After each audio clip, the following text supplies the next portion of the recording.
Subscribe कीजिए SM education को educational video पाने के लिए और बेल आइकन को प्रेस कीजिए सबसे पहले वीडियो के नोटिफिकेशन पाने के लिए। मैं सुलता महाराणा, आप सबका स्वागत है मेरे YouTube channel SM education the educational platform पर। आज हम MSc 12 भारतीय कहानियाँ की प्रथम कहानी दीदी की विश्लेषण और मूल्यांकन पर विचार करेंगे।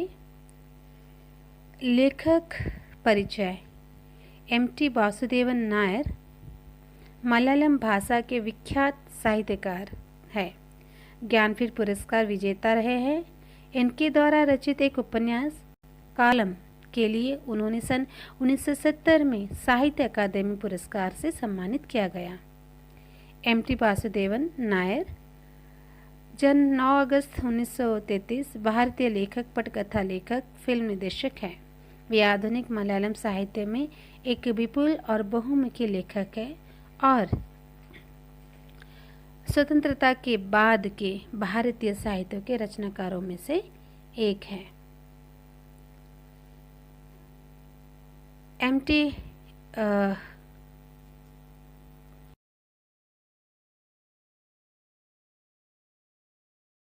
एक कहानी है दीदी, उसी पर हम विचार करेंगे।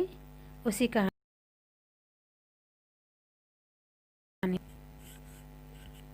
दीदी कहानी वासुदेवन नायर की दीदी कहानी अंधेर की आत्मा हिंदी अनुवाद है। दीदी कहानी तो मलयालम में है और अंधेर की आत्मा इसका हिंदी अनुवाद है। संग्रह में संकलित कहानी है। पूरी कहानी अप्पू नाम के बच्चे के ख्यालों द्वारा प्रस्तुत की गई है। उसकी उम्र 5-6 साल है। बच्चे की सोच के लिए आकलन होने के कारण भाषा और पात्रों का चित्रण सरल है। ज़्यादातर पात्रों का सरोकार अप्पू से है। अप्पू के मामा और शादी का दलाल शंकर नायर का सीधा संबंध अप्पू से नहीं होने पर भी उनका चित्रण अप्पू के नज़रिए से ही हुआ है।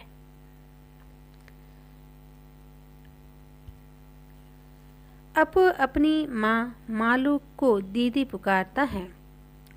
जो ये कहानी इस प्रकार है, जो अप्पू है वो अपनी माँ मालू, उसकी माँ का नाम मालू है, लेकिन वो माँ नहीं बुलाता, उसे दीदी पुकारता है। उसे माँ को दीदी पुकारने की आदत डाली गई है क्योंकि अप्पू मालू की नाजायज संतान है। मालू का भाई अपनी बहन के बिगड़े चरित्र से रूठकर घर में पैर न रखने का प्रण लेकर चला जाता है।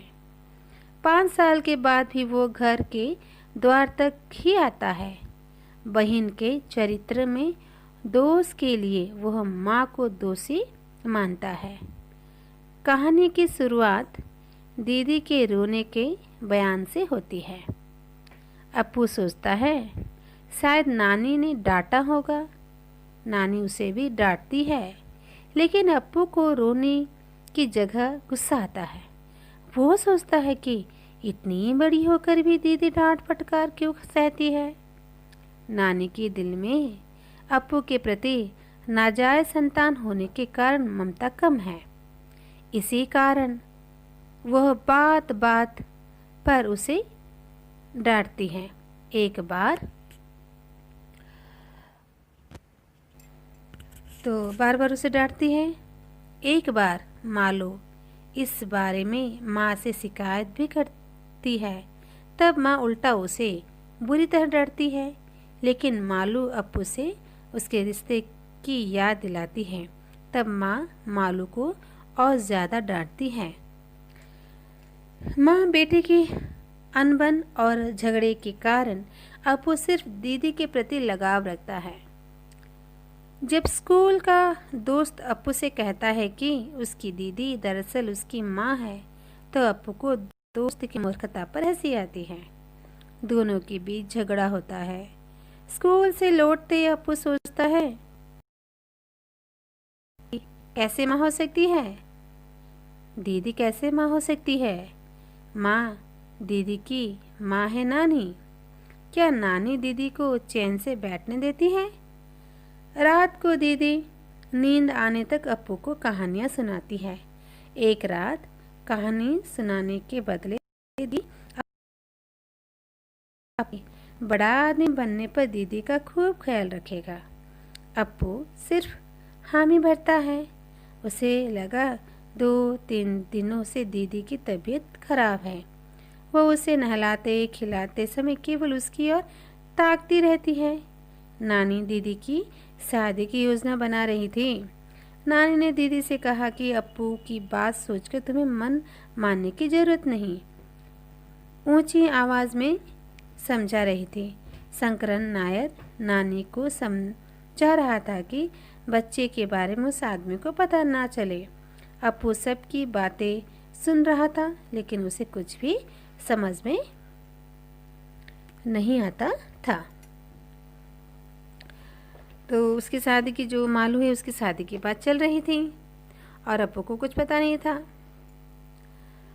एक दिन स्कूल से लौटने पर अप्पू को मीठा पकवान मिला। दोस्त चक्कर ने अप्पू को पता चला कि घर में मेहमान आए थे। पहाड़ी प्रदेश वायनाडू से दीदी को देखने कोई आया था। शंकरन नायर बता रहा था कि उसके पास सरकार से मिली 4 एकड़ जमीन है। एक दिन सुबह दीदी अप्पू को जगाती है, नहलाती है, नाश्ता कराती है और फिर सारी सलाह देती है। वह अप्पू को छाती से लगाकर एक बार माँ कहने को कहती है। अप्पू पूछता है, दीदी माँ कैसे होगी? उस दिन शाम को अप्पू स्कूल से लौटकर दीदी को पुकारता है तो नानी कहती है कि दीदी नहीं है। नानी उसे तसल्ली देती है कि दीदी आएगी और अप्पू के लिए गेंद भी लाएगी। अप्पू को गुस्सा आ रहा था कि साथ लिए बिना अनबोली दीदी क्यों गई। अप्पू बाहर निकलता है। वो सोचता है, यदि दीदी रबड़ का गेंद लाकर देती तो वह दूर फेंक देगा। फिर ख्याल आता है, अगर गेंद और मिठाई दोनों लाई तो क्या करना चाहिए? अब असमंजस में पड़ जाता है। दीदी बताई चली गई है, इसीलिए दीदी के प्रति थोड़ा क्रोध है, लेकिन उसे दीदी के जल्दी लौट आने की उम्मीद भी है। उसे पता नहीं है कि दीदी शादी करके चली गई है। यहाँ पर आकर बच्चे के दिल की निरीहता को गहराई से दर्ज करते हुए ये कहानी समाप्त हो जाती है। तो यहाँ पर अप्पू प्रतीक्षा करता है अपनी दीदी का कि दीदी आएगी, रबर की गेंद लाएगी, मिठाई लाएगी, तो क्या करूँ। तो इस तरह से एक बच्चे की मासूमियत यहाँ पर प्रकट होती है। दीदी कहानी के विभिन्न आयाम। नैतिक मान्यताओं व मूल्यों की शिकार स्त्री की त्रासदी। दीदी कहानी की प्रमुख पात्र है अप्पू की दीदी और नानी। दीदी का चरित्र सबसे अधिक दुख भरा है। अप्पू के ख्यालों के जरिए ही दीदी की त्रासदी अभिव्यक्ति होने के कारण कहानी का शीर्षक दीदी रखा गया है। कहानी में कुमारी मालू का किसी आदमी से अनैतिक संबंध होने और अप्पू का जन्म होने का केवल संकेत है। वह दीदी बनकर प्यार प्रकट करने के लिए मजबूर होती है। वह अपने बच्चे के मुंह से सिर्फ एक माँ सुनना चाहती है, लेकिन बच्चा दीदी पुकारने का आदी हो चुका है। कुमारी होने के कारण अपना मातृत्व छिपाने के लिए वह मजबूर है। अप्पू अपनी माँ को दीदी ही समझता है और दीदी के अनुरोध के बावजूद वह उसे माँ पुकारता नहीं है। मालू समाज के डर गला घोट देती है। वो माँ द्वारा अप्पू को बार बार डांटने का विरोध तो करती है, परंतु कुछ पाती। रात को अप्पू को कोर बनाकर खिलाती, लेकिन अपनी माँ के सामने कोर बनने से वो डरती है। मालू के बिगड़े चरित्र के कारण उसका भाई कुमारन घर छोड़कर चला जाता है। वो कभी कभार माँ से मिलने आता है, लेकिन बाहर ही खड़ा रहता है। माँ कुमारन को समझाती है तो कुमारन माँ पर ही बहन को बिगाड़ने का आरोप लगाता है। जब अप्पू अपनी तरफ घूरते आदमी के बारे में पूछता है तो मालू कहती है कि वो तेरा मामा। घर न आने की वजह पूछने पर जवाब न देकर सिर्फ रोती रहती है। अंत में मालू बच्चे को छोड़कर जाने के लिए मजबूर हो जाती है। दलाल शंकरन नायर मालू के साथ शादी करने के लिए नेक आदमी को मना लेता है। वो मालू की माँ को समझाता है कि बिटिया को कोई तकलीफ न होगी, सिर्फ यह शर्त है कि मालू के बच्चे होने की भनक उसके कान में न पड़े। वह जाने वाले दिन से पहले रात को संदूक में अपना सामान करीने से रखती है। सुबह अप्पू को जगाती है, नहलाती है, माड़ भात पिलाने के बाद कपड़े पहनाती हैं। अप्पू को ठीक से रहने और नानी का कहा मानने की हिदायत देती है। फिर अप्पू को छाती से लगाकर टूटी सी आवाज़ में बेटा पुकारती है और अनुरोध करती है, बेटे मुझे एक दफ़ा माँ कहकर पुकार।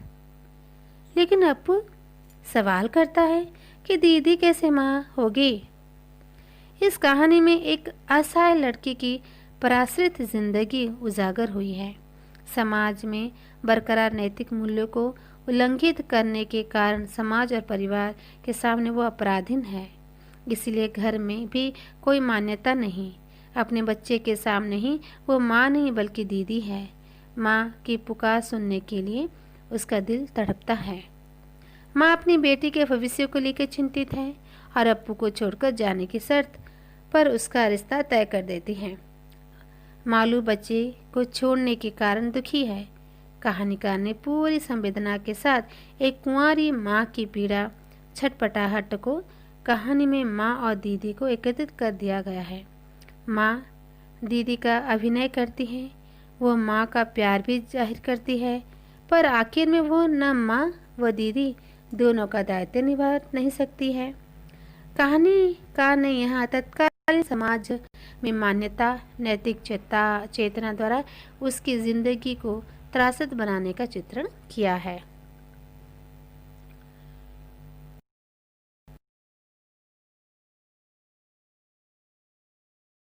बनाने का चित्रण क्या है?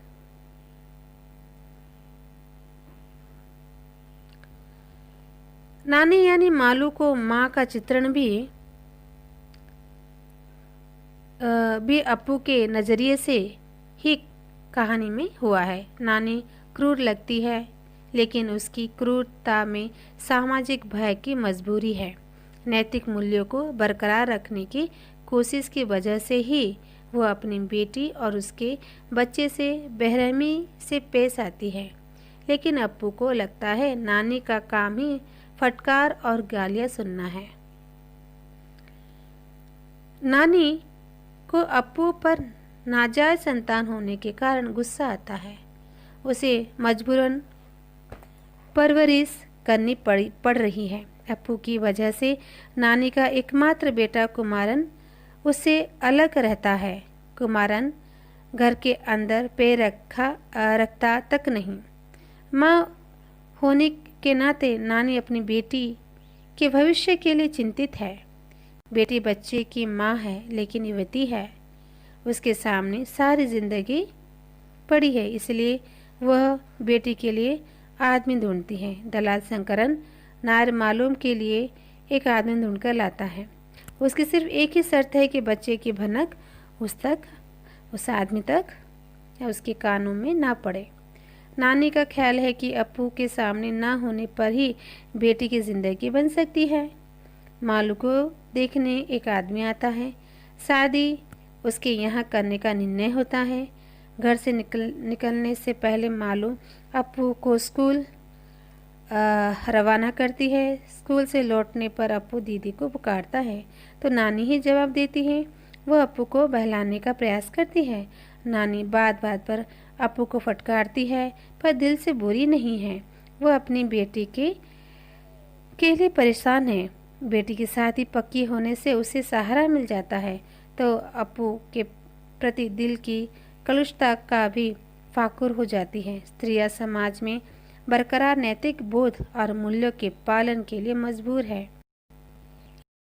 इन त्रासद शिकार भी स्त्रियां भी ही है। समाज द्वारा निर्मित प्रतिमानों को नकारने की ताकत इनमें नहीं है। उसके बाद बच्चे की निरीहता का उन्मूलन कैसे किया गया है। अप्पू दीदी कहानी का सबसे प्रमुख पात्र है। अप्पू के विचारों व कार्यकलापों से ही पूरी कहानी बताई गई है।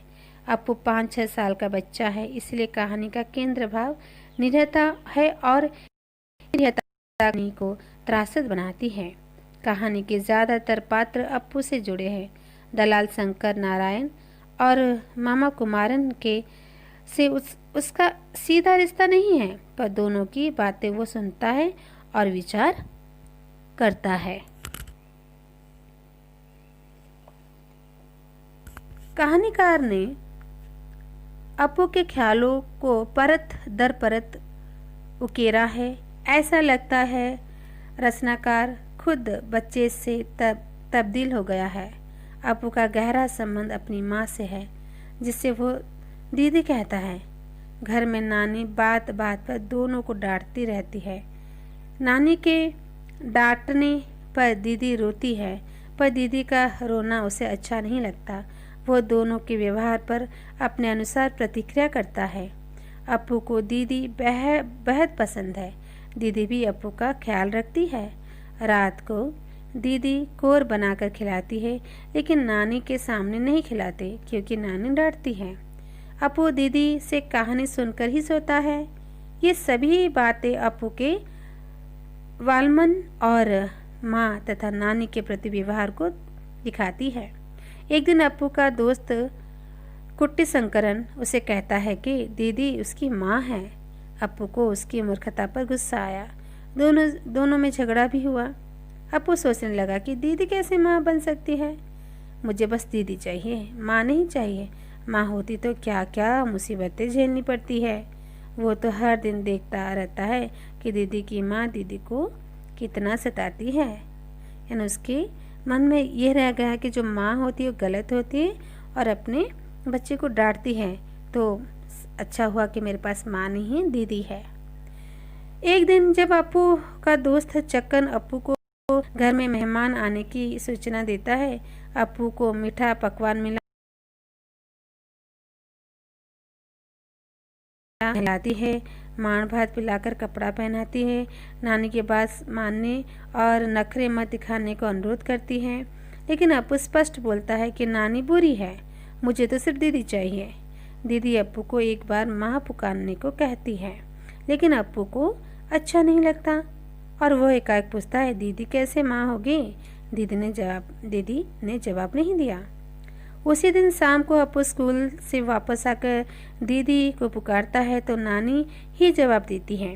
वो उससे ठीक से बात कर उसे बहलाती है।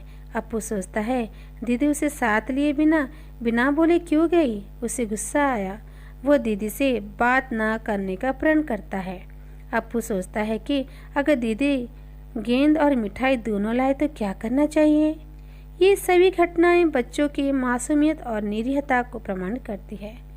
कहाँ ये तो हो गया बच्चे की निरीहता और उन्मूलन का मूल्यांकन। अब है कहानी में अभिव्यक्त मनोवैज्ञानिक आयाम। एमटी ने फ्रॉइड व युंग जैसे मनोवैज्ञानिक के सिद्धांतों को आत्मसात न करके मन की गहराई में गोते लगाकर भावों, ख्यालों व उलझनों को पकड़कर रचनाएं की है। बच्चों के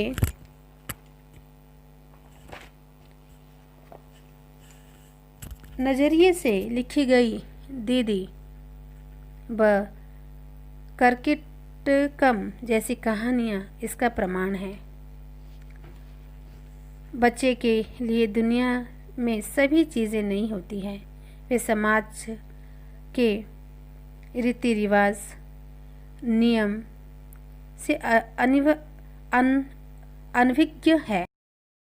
बच्चों के ख्यालों के आधार पर लिखी कहानी की यह सीमा हो सकती है कि उसमें उन्हीं बच्चों के ज्ञान की सीमा की परिधि की बातें ही आई, लेकिन एमटी इस दायरे से बाहर है। उन्होंने दीदी कहानी में 5-6 साल के बच्चे के चरित्र की सारी विशेषताएं उभारी है।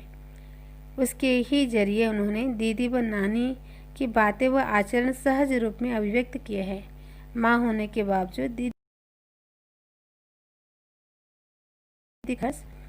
बेबसी व निसहाय भाव बच्चे अप्पू के जरिए ही उन्मिलित करवाना। अपनी बेटी की खातिर बच्चे अप्पू से कटुता से पेश आती नानी के चरित्र को मनोवैज्ञानिक दृष्टि से सजाया जायजा ठहराना। बेटी की शादी पक्की हो जाने के बाद अप्पू के प्रति प्यार और वात्सल्य उभारना आदि सभी एमटी के मन को टटोलने की क्षमता को दिखाते हैं। मनोवैज्ञानिक धरातल पर भी दीदी कहानी की अहमियत है। कहानी में उजागरित केरल की पारिवारिक जिंदगी और समाज का स्वरूप। दीदी कहानी में बाहरी परिवेश का विस्तृत चित्रण नहीं है, लेकिन पात्रों के विचार एवं आपसी बातचीत से ही तत्कालीन समाज और सामाजिक जिंदगी की स्पष्ट झलक मिलती है। कहानी में विघटित होती मातृसत्तात्मक पारिवारिक व्यवस्था का चित्रण हुआ है। अप्पू के परिवार में उसके अलावा दीदी और नानी है। परिवार चलाने का दायित्व नानी पर है, क्योंकि मामा कुमारन रूठ कर चला गया है। मातृसत्तात्मक पारिवारिक व्यवस्था में स्त्री पितृसत्तात्मक व्यवस्था की तुलना में काफ़ी स्वतंत्र है। वह अपनी पसंद का रिश्ता रख सकती थी। एक से ज़्यादा पुरुषों से संबंध रखने की छूट भी उसे एक हद तक थी। मातृसत्तात्मक पारिवारिक व्यवस्था में यद्यपि अधिकार का केंद्र, लेकिन बहनों और उनकी ज़्यादा होती है। मामा की संपत्ति में उनका ही अधिकार होता है। दीदी कहानी में संपूर्णतः यह व्यवस्था उजागर नहीं हुए है, लेकिन नानी के चरित्र से यह पता चलता है कि वह उसी व्यवस्था में चल पड़ी है। समाज में बरकरार नैतिक बोध दीदी कहानी की धुरी है। केरल में सामंतशाही समाज और वर्तमान पूंजीवादी व्यवस्था में शादी के पहले किसी स्त्री का पुरुष से संबंध रखना और मां बनना घोर अपराध समझा जाता है और सामंती समाज में उसकी सजा भुगतनी पड़ती है। मालू को भी उसकी सजा भुगतनी पड़ी। दीदी कहानी में केरल की सामाजिक जिंदगी का एक त्रासद हिस्सा पूरी सजगता के साथ कहानीकार ने दिखाया है। कहानी का भाषा शैली। दीदी कहानी का मुख्य पात्र बच्चा अप्पू है। अप्पू के ख्यालों व उससे जुड़ी घटनाओं से ही कहानी आगे बढ़ती है। इसीलिए जिस सरल भाषा में बच्चा सोता है, ऐसी भाषा का ही इस्तेमाल सोचता है, उस ऐसी भाषा का ही इस्तेमाल इस कहानी में किया गया है। कहानी की सभी घटनाओं का संबंध अप्पू से है। ऐसी बातें भी है जिन्होंने समझने में अप्पू नाकाबिल है, लेकिन सरल भाषा का ही प्रयोग पूरी कहानी में दिखता है। कथोपकथन पात्रों के अनुकूल ही नियोजित है। संवादों से नानी, मालू, कुमारन और अप्पू का चरित्र चित्रण होता है तथा उनकी मानसिक स्थिति ज्ञात होती है। भाव के मुताबिक भाषा भी बदल गई है। दीदी और अप्पू के संबंधों की अभिव्यक्ति के संदर्भ में भाषा एकदम भावुक एवं आर्द्र बन गई है। मालू अपने बेटे से विदा लेते समय माँ की पुकार सुनने के लिए उतावली है और इस संदर्भ में अप्पू की कैसी निर्विकार प्रतिक्रिया है, ये सारी बातें बहुत ही भावुक भाषा व शैली में कहानी में विन्यस्त है। कुमारन के घर न आने के सवाल की दीदी की चुप्पी है। सामाजिक नैतिक बोध से बहुत ही सहज ढंग से कथोपकथन एवं पिरोया गया है। बहुत ही सतर्कता और चतुराई से कथ्य को पेश किया गया है कि पठनीयता में कोई आंच नहीं होता है। तो इस तरह से हमने दीदी कहानी एमटी वासुदेवन नायर की दीदी कहानी, जो एक मलयालम कहानी है, उसको मैंने प्रस्तुत किया। ज़रूर ये कहानी आपको पसंद आई होगी और ये बड़ा ही अच्छा तरीका है, आप याद रख सकते हैं। बार बार उसे सुनिए, समझिए, आत्मसात कीजिए। परीक्षा में आपको लिखने के लिए सहज हो जाएगा। रट्टा मारने की ज़रूरत ही नहीं है, समझ के आप लिख सकते हैं। तो आप ज़रूरी इस वीडियो को लाइक कीजिए, सब्सक्राइब कीजिए, अपने दोस्तों को भी शेयर कीजिए जो MSD 12 पढ़ना चाहते हैं, उनको भी शेयर कीजिए और कमेंट्स कीजिए, जिससे मुझे नए वीडियो बनाने की प्रेरणा मिले। तो इतना ही कहकर मैं रखती हूँ। नमस्ते।